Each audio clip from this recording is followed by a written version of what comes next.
My mom gave my sister her old jewelry store to start fresh. She sold everything for cash and disappeared for a month. When she came back, she knocked and said, "Transfer your daughter's college fund. You owe me that." I said, "Touch it and see what happens." That night, my parents tried. Anyway, but the bank called me first. The phone rang at 11:47 p.m. I was already awake, sitting in the kitchen with the lights off because I had been expecting it for 6 days. The woman on the line said, "Mr. Radcliffe, this is Caroline from First Midland Bank Fraud Prevention. Someone is attempting a transfer from the minor trust account using the secondary authorization. I'm calling to confirm before I decline it." I said, "Decline it," and flagged the device. She said, "The device is a home computer registered to this address, 1408 Whitmore. My parents' address." I hung up, walked upstairs, and kissed my daughter's forehead while she slept. Then I came back down and made coffee because the real part of the night was about to start. Let me go back 6 days. It started on a Tuesday morning. My mother called while I was pouring coffee for Claire's cereal. Claire is 11. She was at the kitchen table reading. "Owen, honey, quick question." Her voice had a particular quality that morning. Pleasant, too pleasant, like she had rehearsed the tone on the drive to wherever she was calling from. "What's up, Mom?" "I was just thinking. Claire's college fund. Where do you keep that again?" I didn't answer right away. I watched Claire turn a page. "First Midland," I said. "Why?" "Oh, just curious. Is it a joint account with you and your wife? Or is it set up differently?" "Your father and I were talking about how these things are structured. It's a custodial trust with Claire as the beneficiary. And the signatories?" "Me. Just you?" I paused. The honest answer was no. 3 years ago, when we'd set it up, I had added my parents as secondary emergency signatories. A cushion. Something I did on a Saturday afternoon without thinking too hard about it. But something in my mother's voice made me hear the question differently. "Just me," I said. "Oh, okay. Well, have a good morning, honey. Give Claire a kiss from Grandma." She hung up. Claire looked up from her book. "Who was that?" "Grandma Sharon. What did she want?" "Nothing important," I said. But I stood in the kitchen with the phone in my hand, and I felt the thing I'd felt once before, 11 months ago. At a Sunday dinner where my mother handed my sister a manila envelope and said the words "fresh start," like they meant something clean. I walked to my desk. I pulled a Post-it note from the stack. I wrote 3 words on it. I stuck it inside my drawer where nobody else looked. Touch it and see. Then I sat down and started making a list. The Sunday dinner had been in April. 11 months ago, my sister Lauren had just turned 31 and was going through what my mother kept calling a rough patch, which was her way of describing the last 12 years of Lauren's life. My mother had cooked. That was the first sign something was coming. She only cooks on Sundays when there is going to be an announcement, and the announcement is never something she wants discussed beforehand. After dessert, she reached under her chair and pulled out a manila envelope. She handed it to Lauren across the table. "This is your fresh start, honey. Build something." Lauren opened it.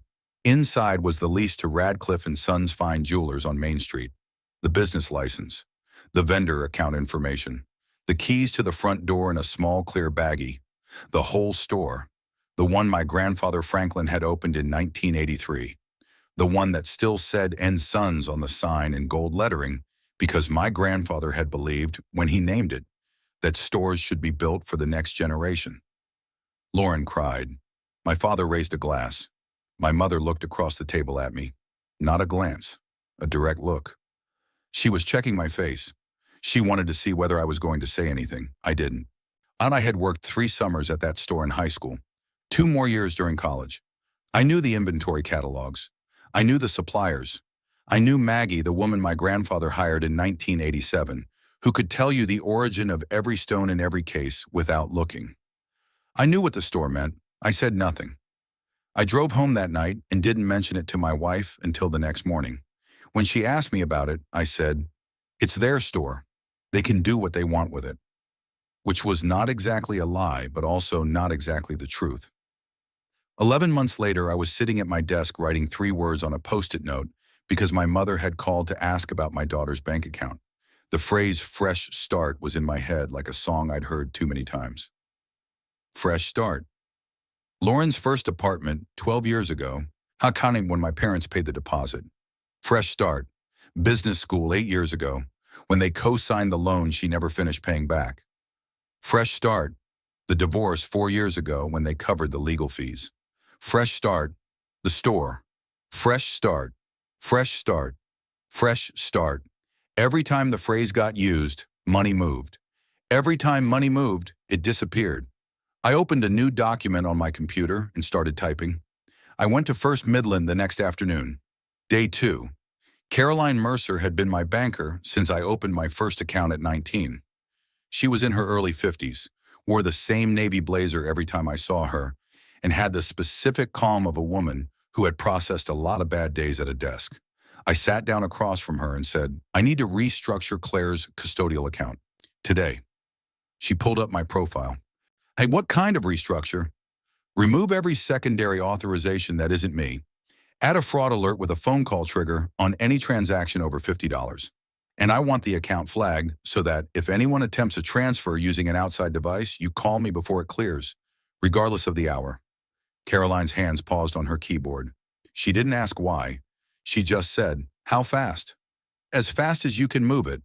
I can have the authorizations removed in the next hour. The fraud alert will be active by tomorrow morning. The device flag I can set right now.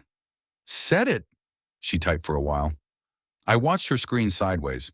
She was entering the phone number she would call if something triggered. I read it upside down. It was my cell. She printed a receipt, slid it across the desk. Sign here and here. This is your confirmation that you authorized the removal of Sharon Radcliffe and Bruce Radcliffe as secondary signatories on account ending in 7142. I signed. I kept the paper receipt. Caroline said, anything else you need from me? Not right now, but I might need something later this week. I'll be here. She didn't ask what I thought was coming. She didn't ask why I was sitting in her office with a folded piece of paper in my jacket pocket with 3 words on it. She just processed the paperwork and slid the receipt across the desk and let me leave with what I came for. I think she knew. I think she'd seen enough families from her side of the counter to recognize the shape of a son closing a door. Day 3 started with the landlord. Harold Whitaker had owned the Main Street storefront for 40 years. My grandfather had been his first commercial tenant. He called my mother first, apparently, and she did what she always did when something required actual handling. She redirected. Harold, Owen will take care of it. He called me at 11 that morning. Owen, I need somebody to talk to me about the back rent on your sister's lease. Your mother said you'd be the point of contact. What's the number? 31,000. I've been eating it for 3 months. I can't keep eating it. Harold, I'm not the tenant on that lease. I know that, son. I'm telling you what your mother said. My mother told you wrong. I can't help you with that. There was a long pause. Harold was 73 years old and had known my grandfather since the Carter administration. He wasn't angry. He was just processing. Is Lauren coming back? I don't know, Harold. Is your mother going to cover it? I don't know that either. Okay, well, I appreciate you being straight with me. Harold, I said, did you walk through the store when she left? I did. Did you take pictures? Another pause. I took pictures. I'd appreciate it if you kept those. I will. I hung up and wrote that down too. Harold's pictures, Harold's timestamp, Harold's name. The list was getting longer. That afternoon, I drove to Maggie Voss's apartment. She lived in a small 1-bedroom above a laundromat 2 towns over. I'd been there once before, when my grandfather had his stroke in 2012, and she came over to sit with my grandmother. She was 71 now, her knees were bad. She opened the door holding a cup of tea and looked at me like she'd been expecting me for 3 weeks. Owen, come in. I came in. She pointed to a brown cardboard box on her coffee table. I'll make it easier, she said. I pulled this out last month. I was wondering how long it would take you to show up. I sat down on her couch. The box was the size of a shoebox. It looked like nothing. Lauren told me not to call you, Maggie said. 2nd week, right after she let me go. She said, Marcus doesn't care about the store. Don't bother him. I told her my name wasn't Marcus, it was Owen, which meant she hadn't even gotten your name right when she was telling me to stay away from you. I knew then. Knew what? That she didn't know what she was doing. And that she knew enough to not want you in the room. Maggie set her tea down and opened the box. The first thing she pulled out was a document with my grandfather's signature and the notary stamp from 1998, the original trust paperwork for Radcliffe and Sons. The store, per Franklin Radcliffe's instructions, was held in a trust that required both grandchildren to sign off on any dissolution, sale, or major disposition of inventory. Both grandchildren. My mother had never had the legal right to give Lauren the store by herself. The manila envelope at Sunday dinner had been at best symbolic. At worst, it had been a fraud. There's more in the box, Maggie said. A 1987 inventory book. A sealed letter your grandfather wrote to both of you. I haven't opened it. She took the original at the funeral. I kept a copy. I looked at the envelope, his handwriting on the front. Both our names. Leave it sealed, I said. For now. Okay. Maggie told me about the day Franklin rewrote the will.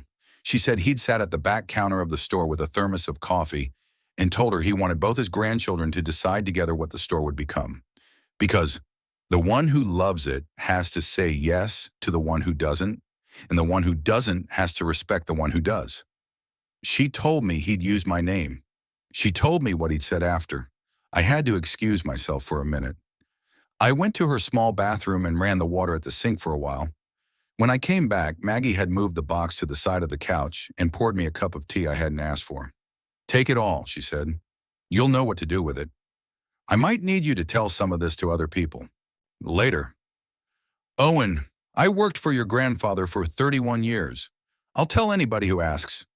I took the box home. I put it in my office and locked the door.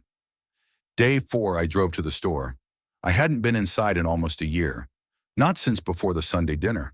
The sign still said Radcliffe and Sons Fine Jewelers, established 1983 in the same gold lettering my grandfather had ordered in 1983. The front door was locked. I used the spare key Maggie had given me from the box. Inside, the lights were off. The cases were empty. The safe in the back was open and bare. A pile of unopened mail sat on the front counter. 6 weeks of it, bills and supplier invoices, and one envelope from the Internal Revenue Service that I didn't touch. A piece of paper was taped to the register. Lauren's handwriting, gone for a while. Mind the mail. I stood in the middle of the floor and looked at the empty display lights.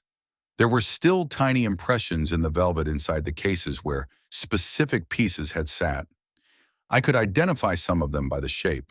The diamond solitaire from the window case, the estate tennis bracelet my grandmother had appraised in 1987, the pocket watch my grandfather kept under the glass near the register because a customer had once offered him $11,000 for it and he had told the customer politely to leave the store. All gone. I didn't stay long. I walked through each section once. I looked at the back office where I had done homework at 16. I looked at the stockroom where I had first understood that loops have a specific way of sitting in your palm. I locked the door behind me when I left. The sign outside still said, "and Sons." When I drove home, my mother called that evening. Owen, honey, can we talk about something? Mom, your father and I have been under a lot of strain. With your sister, with the store.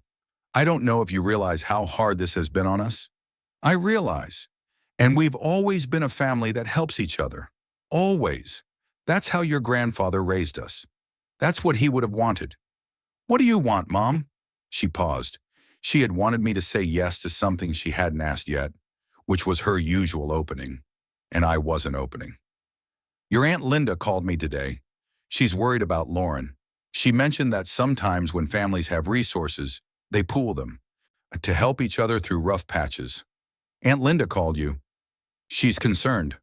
About Lauren. About the family. What did you tell her? I told her we were all thinking about solutions. Mom, I'm not a solution. Don't tell people I am.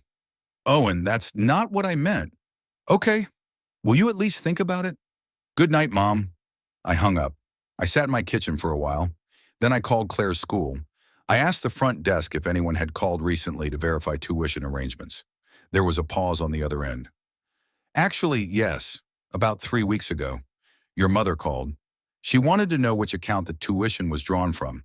We told her we don't share that information. I thanked them. I hung up. I walked upstairs. Claire was at her desk doing homework. I stood in her doorway and watched her for a minute. She didn't look up. You okay, Dad? I'm fine, honey. You're being quiet. Am I? You get quiet when something's going on. I didn't answer. She turned around in her chair and looked at me. Dad, is something going on? Nothing you need to worry about. Okay. She turned back to her homework. I went downstairs and pulled the Post-it out of my desk drawer. I read the 3 words. I put it back. Day 5. The knock came at 4:15 in the afternoon.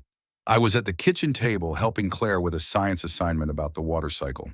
She was drawing arrows between clouds and a lake. 3 knocks, confident. I knew the rhythm before I knew who it was. I got up. I opened the front door. Lauren was standing on the porch in sunglasses she hadn't been able to afford 6 months ago.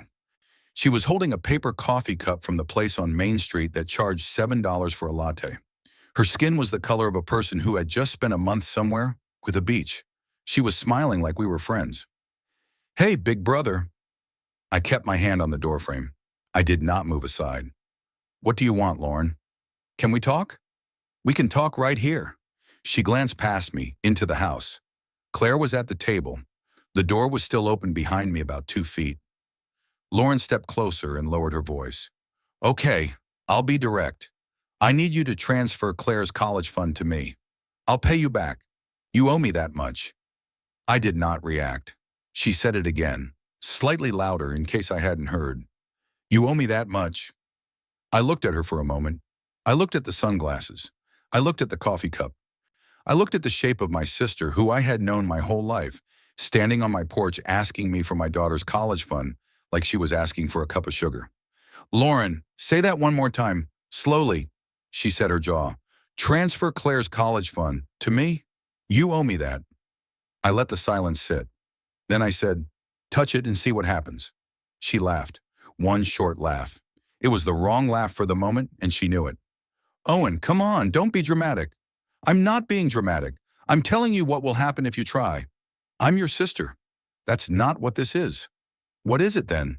It's you showing up at my door in sunglasses you stole from a store you emptied and asking for my daughter's money. I don't know what it is to you, but it's not family. Her smile dropped. The charm was gone fast, when the way a light switches off. You always thought you were better than me. I don't think I'm better. I think I'm done. Done with what? With the version of this where you take what you want and everyone lets you. She looked behind me again, at Claire. I stepped further into the doorway. I blocked her view. Don't look at her, I said. Don't ever look at her. Lauren breathed out hard through her nose. Mom said you'd help. Mom said a lot of things. I need this, Owen. I heard you. You're really not going to help. I'm really not. She stood there for another second, reaching for something, finding nothing. You'll regret this. I won't. She turned around and walked back to her car. A black sedan. Not her old car. Something newer. Leased, probably, with whatever she had left from the cash. I watched her pull out of the driveway. I watched her turn left at the end of the street. I watched her taillights disappear. I closed the door. I locked it. I turned around. Claire was standing behind me. She had heard every word. Claire had been at the table. Now she was behind me. She had walked over without me hearing, the way she sometimes did when she was trying to listen to something an adult was saying on the phone. She said, Dad. I crouched down to her eye level. She was 11, tall for 11, her hair tied back the way her mother did it in the mornings. Dad, why does Aunt Lauren think my college is hers? I did not have a ready answer. I had thought about a lot of things during those 6 days, but I had not thought about what I would say to Claire in this exact moment. She doesn't, honey. She just hoped she could talk me into giving it to her. Claire processed that. She did not look upset. She looked thoughtful, the way she looks when she is working through a math problem she is not yet sure she has solved.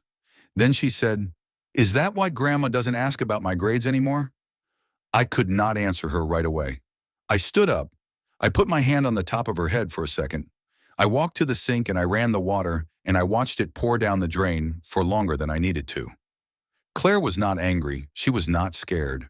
She was curious in the specific way a child is curious when she has been watching adults and drawing conclusions and now wants to check her conclusions against a grown-up. I turned the water off. I turned around. Claire, come sit down. We sat at the kitchen table, where her water cycle drawing was still there. I said, Grandma and I are going to take a break from seeing each other for a while. I need you to know that. I need you to also know that it has nothing to do with you and nothing to do with anything you did. Okay. If she calls the house, you don't have to answer. If she sends a letter, I'll handle it. If something feels weird, you tell me. Can you do that?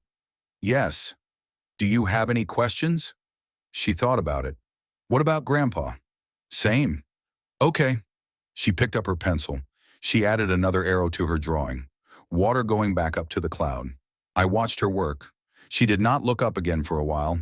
When she did, she said, Can we have spaghetti tonight? I made her spaghetti. After dinner, she went up to her room. My wife was at a work dinner that ran late. I cleaned the kitchen. I put the dishes in the dishwasher. I wiped the table. I poured the last of the coffee from the morning into a fresh cup and put it in the microwave and then forgot about it. I went to my office and opened the drawer. The Post-it was still there. 3 words in my handwriting. I closed the drawer. I opened my laptop. I checked the fraud alert status on the First Midland app. Active. I checked the authorization list. Only my name. I checked the device flag. Active. I turned the phone face down on the desk. I sat at the kitchen table in the dark. The house was quiet. Claire was upstairs. The coffee was getting cold in the microwave. My wife wouldn't be home until close to midnight. At 9:47, Claire's phone rang upstairs. She brought it down 2 minutes later. Dad, somebody called from an unknown number. I didn't answer. Show me. She showed me the call log. Unknown, 9:47 p.m. The call had rung 6 times. I said, if that number calls again, tell me. Okay, who was it? I looked at the number. I had seen it before. Lauren had called me from it 2 years ago from a gas station when her car battery had died. I don't know, I said, but I'll handle it. Go back to your book. She went upstairs. I blocked the number on her phone. I did not mention it to Lauren. I sat back at the kitchen table. I waited. The phone rang at 11:47 p.m. I was already awake, sitting in the kitchen with the lights off, because I had been expecting it for 6 days. Mr. Radcliffe, this is Caroline from First Midland Bank Fraud Prevention. Someone is attempting a transfer from the minor trust account using the secondary authorization. So I'm calling to confirm before I decline it. Decline it and flag the device. The device is a home computer registered to this address, 1408 Whitmore. I know the address. Mr. Radcliffe, the attempt was made after business hours using credentials that were removed from the account 3 days ago, which means whoever is at this computer either didn't know the authorizations had been changed or did know and tried anyway. I want to be clear with you. This is not a routine fraud flag. The attempted transfer amount is $67,400. The account belongs to a minor. The device is traceable. Our legal team is already looped in. I closed my eyes. Caroline. Yes. Do what you need to do. I need you to come in tomorrow morning and file the formal report. I will. Also, the attempt was made at 11:31 p.m. Well, the call to you went out at 11:47. During those 16 minutes, I was logging evidence and confirming the device. I want you to know that whoever was at that computer stayed there for at least 8 minutes after the first decline. They tried 3 different approaches. They kept trying until the system locked them out automatically. Okay. I thought you should know that. Thank you. I hung up. I sat in the dark kitchen for a long time. 8 minutes. My father probably, because he was the one who still used a computer more than the phone. Sitting at the desk in the office at 1408 Whitmore, in a house I had slept in as a child, trying 3 different approaches to move $67,400 out of his granddaughter's account. The thing that surprised me was how little surprise I felt. I opened my laptop. I sent 2 emails. The first was to Caroline, confirming I would be in at 9 the next morning to file the formal report and asking her to have the device log ready. The second was to Maggie, 3 lines, Maggie. The attempt happened tonight. The bank flagged it. Can you come with me tomorrow afternoon to deliver the documents to my Uncle Ray? I'll explain when I see you. She wrote back at 11:58. I'll be ready at noon. Bring coffee. I closed the laptop. I went upstairs and kissed Claire's forehead again. She mumbled something in her sleep. My wife got home at 12:20. I told her what had happened in 6 sentences. We went to bed at 1:15. I did not sleep. I did not need to. Day 6. Morning.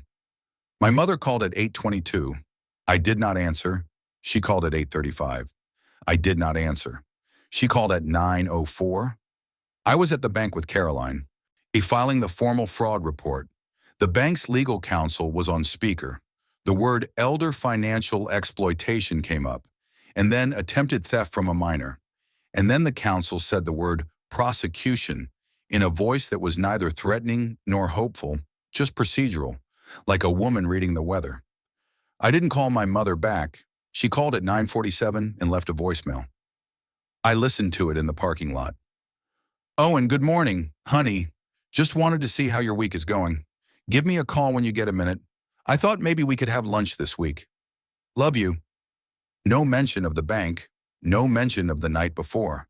No mention of the fact that at 11:31 p.m. she had been sitting next to my father while he tried to take $67,400 from my daughter. She was testing. She wanted to find out whether I knew. I did not call back. I drove to Maggie's at noon. I had a coffee waiting for her in the cup holder. We drove to my Uncle Ray's house, the youngest of my mother's siblings, who had been at the 1987 will reading and who had never gotten along with my mother the way she wanted him to. Ray poured coffee. We sat in his living room. Maggie opened the box on his coffee table. She took out the trust paperwork first and handed it to him. Ray read it twice. He said, Sharon gave her the store a loan? Yes. Sharon did not have the legal right to do that. No. Then Maggie took out the 1987 inventory book. She opened it to page 42. She turned it around and pushed it across the table toward me.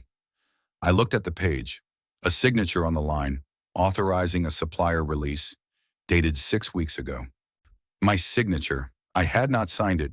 Maggie said, she forged your name. I was in the stockroom when the supplier came for the Rolex cases. He asked for the authorization. Lauren told him you were on vacation and she had power of attorney. She signed your name in front of him. He left with $40,000 of inventory for $12,000 cash. He didn't know he was supposed to ask questions. Ray stared at the page. He said, that's a felony. Yes. Ray looked at me. Is that what you want to do with this? I'm thinking about it. Think about it fast. Statute doesn't wait. He turned the notebook back toward Maggie. Then he tapped the trust paperwork. What do you want me to do with the rest of this, Owen? Tell the family what actually happened. I want it to come from you, not from me. It'll be believed more. And I'm not going to spend my time arguing with people who already made up their minds. Ray nodded. Maggie took out the sealed envelope last. Franklin's handwriting on the front. Both our names. He hasn't opened it, Maggie said. Neither have I. Sharon took the original at the funeral.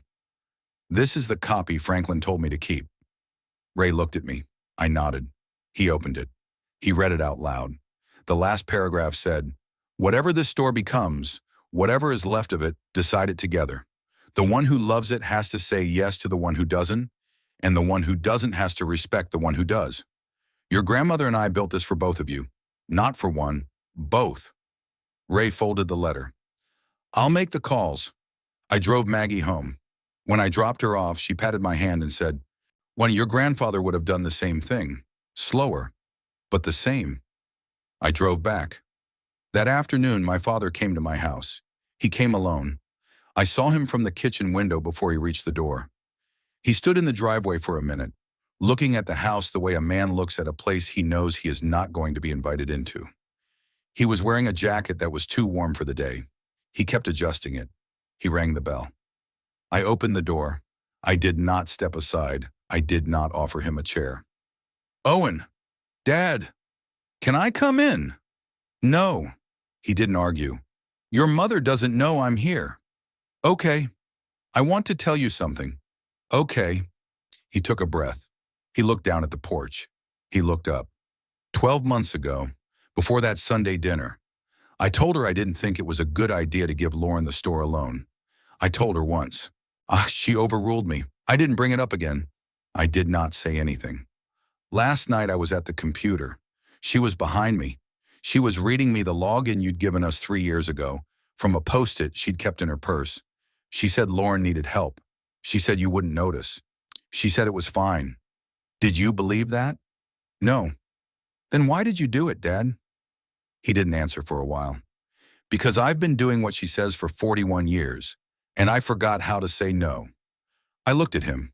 I looked at my father, 69 years old, retired, wearing a jacket too warm for the day, standing on my porch and telling me he had attempted to commit a financial crime against his granddaughter because he had forgotten how to say no to his wife. Dad, yes, I'm not going to yell at you. I'm not going to argue with you. But you can't come here again. Not unless I call you first.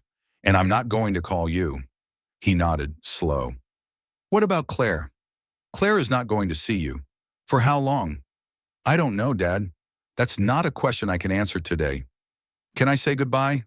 She's at a friend's house. He knew it was a lie. He didn't push it.